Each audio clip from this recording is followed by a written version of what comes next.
The Recovery of Orthodox Churches in the Second Polish Republic was an action led by successive governments of the Polish state from 1919 to 1939. There were several phases of the action from 1919 to 1924, 1929 to 1934, and 1937 to 1938. The restitution action formed part of the general policy of the Second Republic against the Polish Orthodox Church, which aimed to minimize the social and political influence of the Russian, Ukrainian, and Belarusian national minorities. An important motive was also a strong hostility to the Orthodox Church, a religion which was seen as a representative of the partitioning powers on Polish soil. Action was initially through spontaneous takeovers of churches by Catholics and in later stages by pre-prepared government plans. Orthodox churches were torn down, closed, adapted to become Roman Catholic churches or public buildings.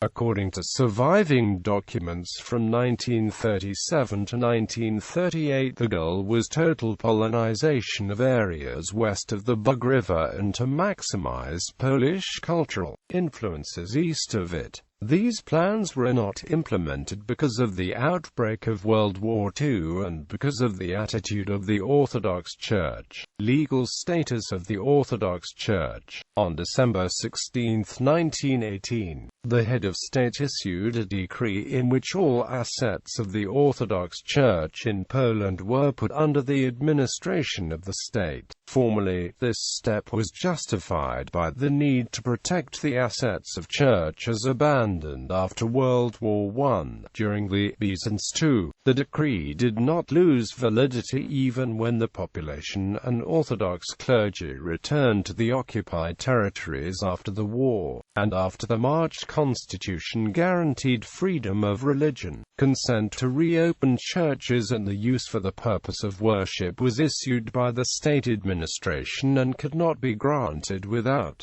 detailed justification. In 1919, the Ministry of Religious Affairs and Public Education ordered seals attached to inactive Orthodox churches, declaring they would take a more comprehensive decision on the Orthodox churches at a later time. In practice, this led to the permanent closures.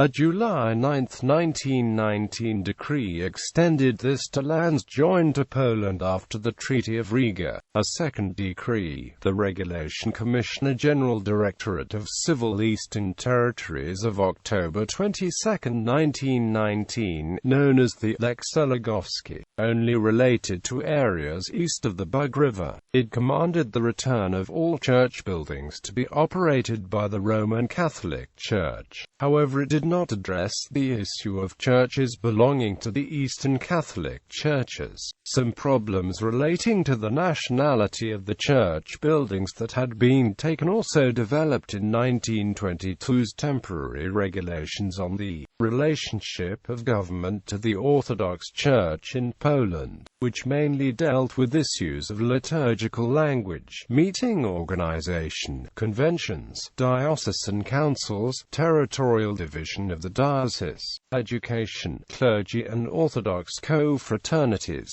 After the publication of the temporary regulations, the Orthodox Church was also required to present a complete inventory of existing churches and monasteries, as well as a list of the clergy and the estimated number of its faithful. It was only from 1938 to 1939 when statutory solutions to ownership of sacred objects were enacted. In addition to resuming the language issue, regulation of issues related to the training of religious personnel and the requirement for prayers for the Polish state, the document partially raised the issue of property with more detailed solutions for the next draft law. It set limits on religious land ownership, which was relevant as the Orthodox Church still owned 52,200 hectares of land. The first wave of the recovery from 1919 to 1924 Spontaneous actions by Catholics during the first wave of the recovery. There were spontaneous actions by local Roman Catholic communities in order to take over Orthodox churches for their own use, to close or destroy them. Such an attitude was a reaction to the earlier policies of the Tsarist government, which treated the construction of new Orthodox churches as part of the policy of Russification and often built them in areas where there wasn't a need, or quite consciously constructed them in areas to symbolize Russian rule. This earlier process of Russification by the Tsarist government had included closing down Catholic monasteries,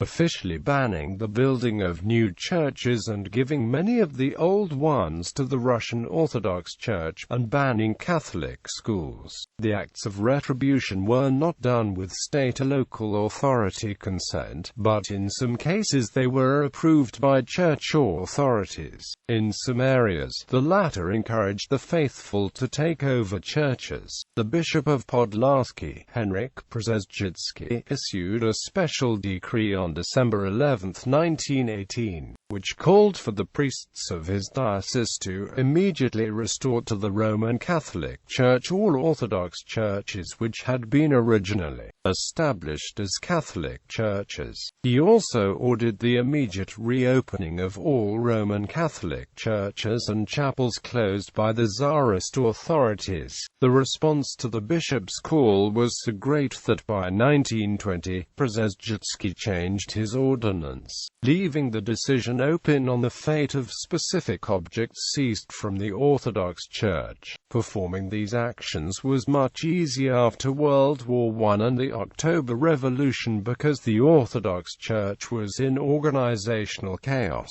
In 1915, retreating Russian troops often took church equipment with them, especially those from the numerous Orthodox military churches. Many Orthodox clergy left too, gradually returning after 1918. A specific feature of the first wave was also the recovery and the destruction of churches seen as symbols of Russian rule, such as the Alexander Nevsky Cathedral in Warsaw or the Church of Saints Cyril and Methodius in Chelm. This happened both spontaneously and after long discussions at governmental level. Churches were demolished in Alexandro Kujawski, Grajewo, Janov Lubelski, Jedrzejów, Kalisz, Kolno, Kozienice, Lubarto, Lublin, Lask, Lomza, Marwa, Modlin Fortress, Opoczno, Osowiec, Ostromazowica, Pinchau, Plonsk, Przasnysz, Poltask, Rachki, Radomsko, Radzikzu, Rawa Mazowica, Rozin, Ripon, Sieradz, Sierpice, Skierniewice, Slapka, Sosnowiec, Suwałki, Tomazo Mazowiecki, Warsaw, Włocławek and other locations. Some of these places, which did not find the way into the hands of the Catholics, were adapted for secular purposes. For example, a former Orthodox church in Ostroleka became a scrapyard, one in Skierniewice became a granary, and one in Stazo a theatre. The attitude of state authorities: the government didn't display a unified position regarding the recovery of churches.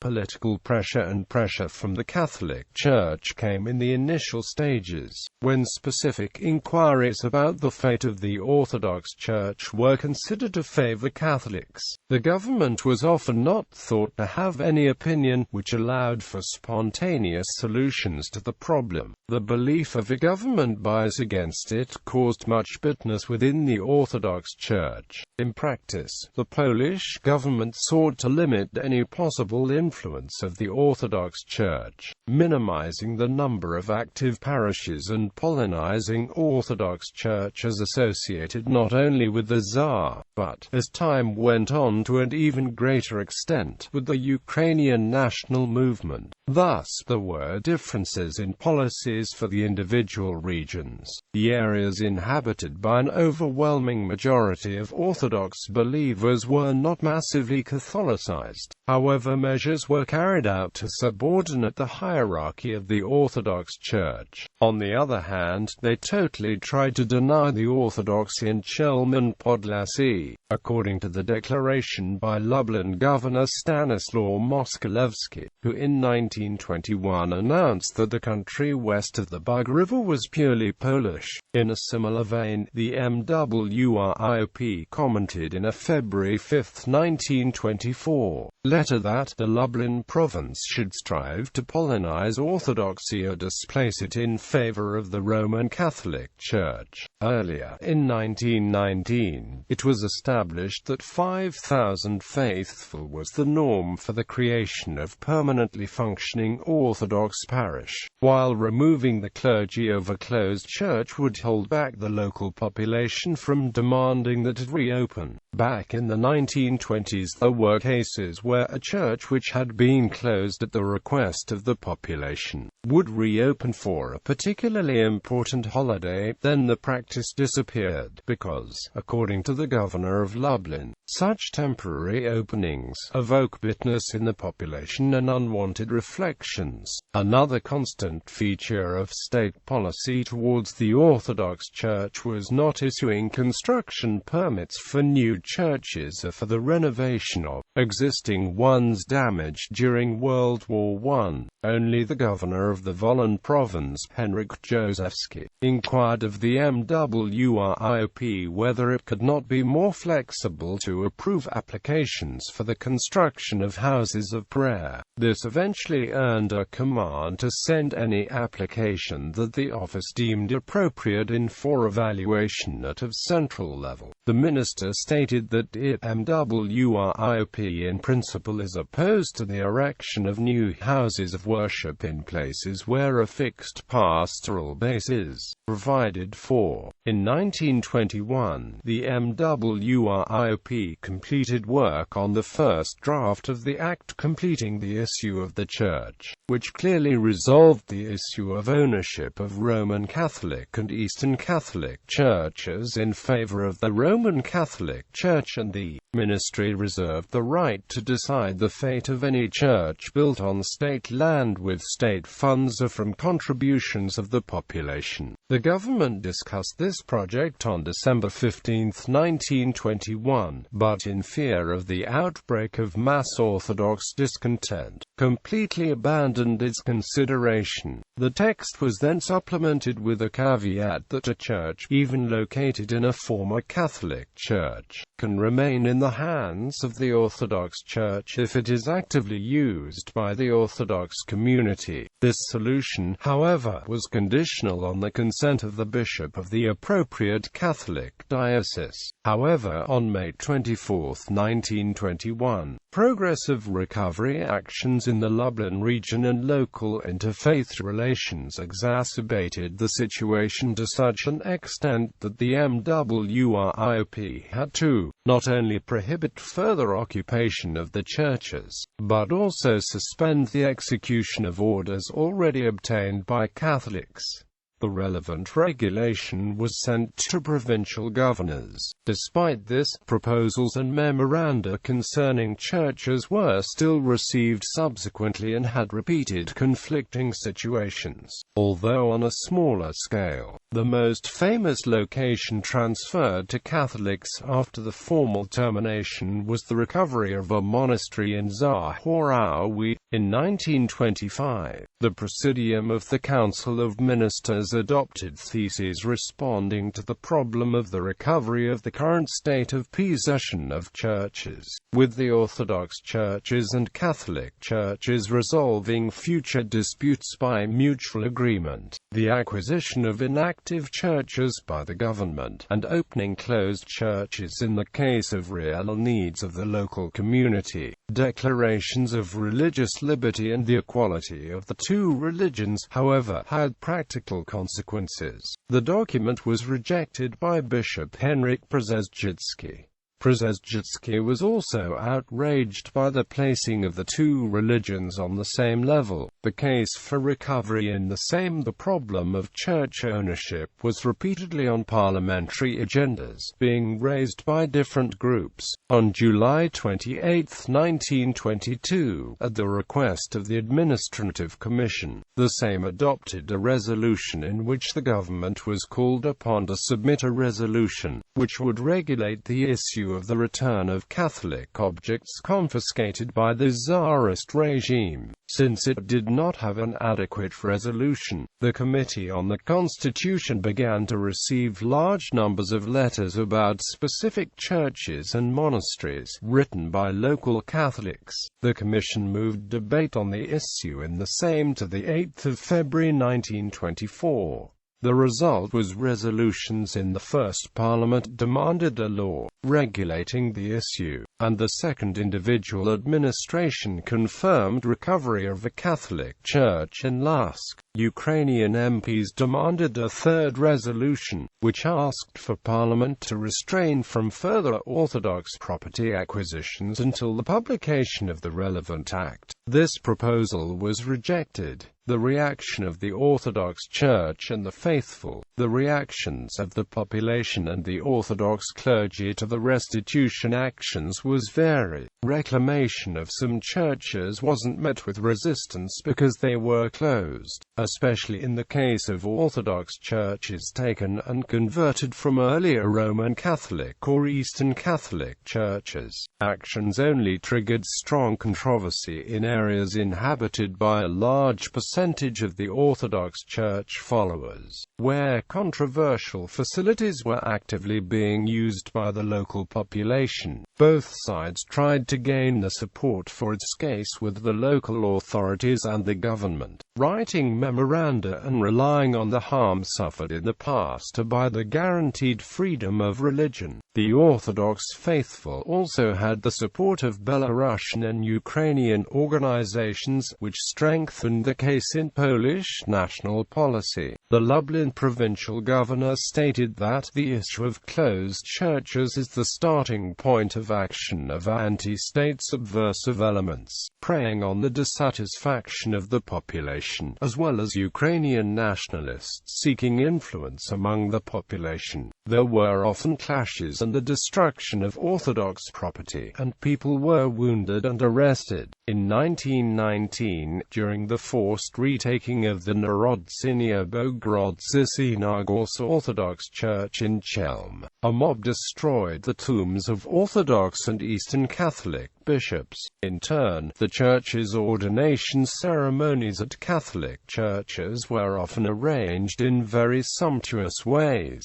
arranging the occasions as manifestations of being Polish, and sometimes coincided with a conflict between the faithful of both religions. In Obrodowice, a group of Catholics seeking to take over the a church defended by 60 Orthodox people were injured. In response to these actions, the Metropolitan of Warsaw and the entire Polish Orthodox leadership formally approved the pre-existing practice of celebrating major events by sending priests to closed Orthodox churches. Encouraging this kind of action, the MWRIOP then demanded a limit to such activities, citing the presence of the strong political emphasis during this type of worship. Recovery actions in the first years of independence was also commented on in the press.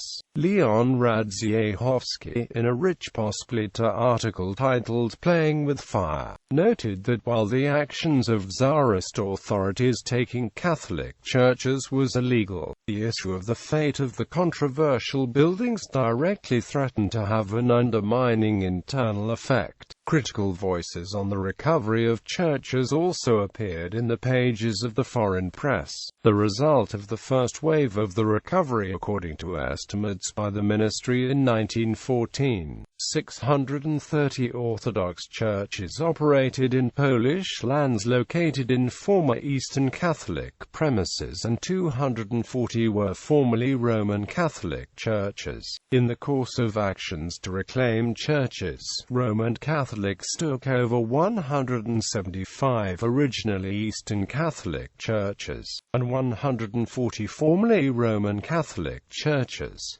The Orthodox Church still controlled 350 churches and 80 buildings. Other facilities were closed, destroyed or transferred to secular use, with nearly 70% of the churches taken over by Roman Catholics by spontaneous actions without the permission of the authorities. During the first wave of the recoveries, state authorities also took parts of the estates and buildings of Orthodox monasteries when the pre-war inhabitants did not return. This happened in the case of female monasteries in Berezwek, Lesnat Radexnica, Rozanostok, Tielan, Turkovice, Wyrau, and a male monastery in Suprasul.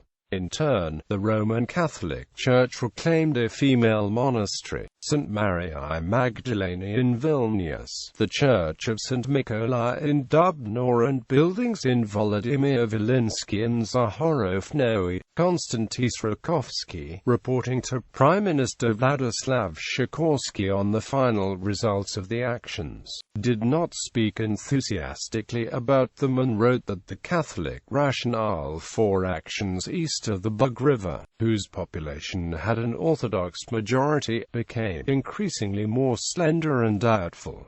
The second wave of the recovery from 1929 to 1934, attempts at recovery through the courts. A characteristic feature of this period was the adoption of legal tactics by the Catholic Church. The Archbishop of Vilnius Romuald Jalbrzykowski, the Bishop of Lusk Adolf Sileziuk, and the Bishop of Pinsk, Zygmunt Lozinski, filed a total of 755 lawsuits against various entities. About 553 objects from the past, including 202 of Roman Catholic origin. Among them were requests for the return of objects that played a special role in the life of the Orthodox clergy, the Derman and Poche of Lavra monasteries, the monastery and the Church of the Holy Spirit in Vilnius, and monasteries in Kremnitz, Zimno and Zhorovichi. They repeatedly filed lawsuits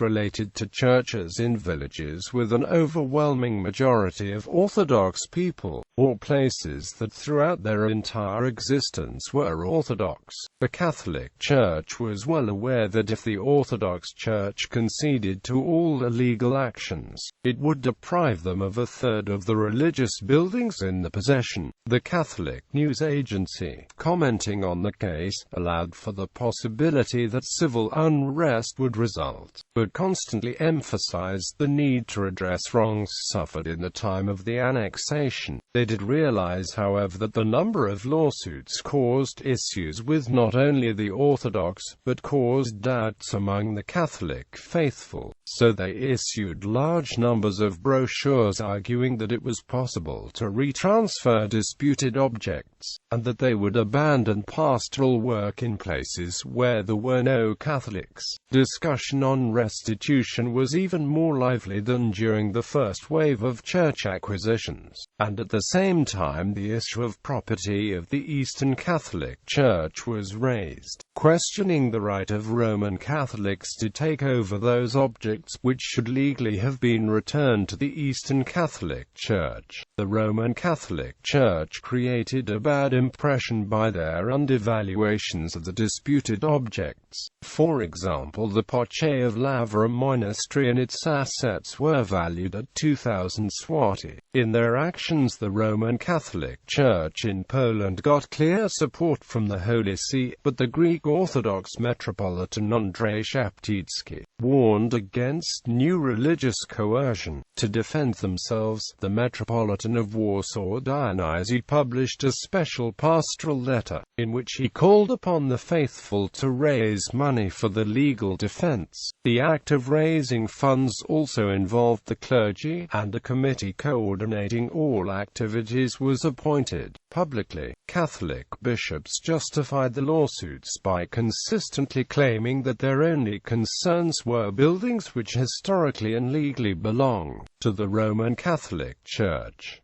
In 1929, the state authorities also planned to demolish unnecessary churches, specifically to demolish 97 buildings. Parallel to this was the policy of keeping a number of churches closed, even when they were in Orthodox areas. This time the action was met with a sharp protest from the Orthodox community, the Ukrainian parliamentary representation and the hierarchy of the Orthodox Church. On October 26, 1929, in the Metropolitan's pastoral letter, he called for the unification of the entire Orthodox community in Poland, sacrifice to pay for legal assistance, and prayer. Russian and Ukrainian organizations additionally appealed to the same. Protests also flowed in from the Ukrainian Orthodox Church and from outside Poland, with protests held in Europe, the USA and Japan, and one of the organizations even appealed to the League of Nations. Meanwhile, the Minister of Education Chwinski, when repeatedly asked by MPs about the fate of the Ukrainian Orthodox Church, pretended to be unfamiliar with the topic. He assured them that there was no plans to demolish churches and that he was not aware of cases of desecration of religious objects. Finally, the overwhelming attitude of the Orthodox community meant that fewer churches were destroyed than had initially been planned. The government's position. The official position of the government on the issue of the recovery of churches was expressed by Minister Sławomir Chwinski in January 1930, declaring the need to take into account the demands of all faiths. The government was strongly supportive of concepts of the Catholicism of the eastern borderlands and continued the predetermined policy of Polonizing the Polish Orthodox Church and limiting the development of the religion. On the other hand, government circles feared activism within the Orthodox and Ukrainian communities, as well as violence. Therefore, it considered it dangerous to leave matters in the hands of court. Eventually, on January 16, 1934, an official statement from the Supreme Court closed the judicial path to take over churches. The government had been talking with a pontifical commission, eager to forge a common position and consistently enforce them on the Orthodox Church. On April 23, 1932, the government resigned from discussions of the problem of the Eastern Catholic Church as too complex, but the Roman Catholic Church repeatedly returned to the subject. There were two approaches to solve the problem: an express agreement between the interested churches of the government's commitment to provide Catholics with those objects which they indicated as necessary. Meanwhile, the government sought to establish specific numbers in regard to the movement of Orthodox churches, Roman Catholic churches and Eastern Catholic churches by conducting further research as to the fates. A separate project was presented by the government for monasteries. A document from February 1, 1936, announced the liquidation of the Monastery of the Holy Trinity in Vilnius, the merger of female monasteries in Vilnius and Berezwex, and the closure of the Skutty subordinate of the Poche of Lavra. Implementation of this was planned but did not take place.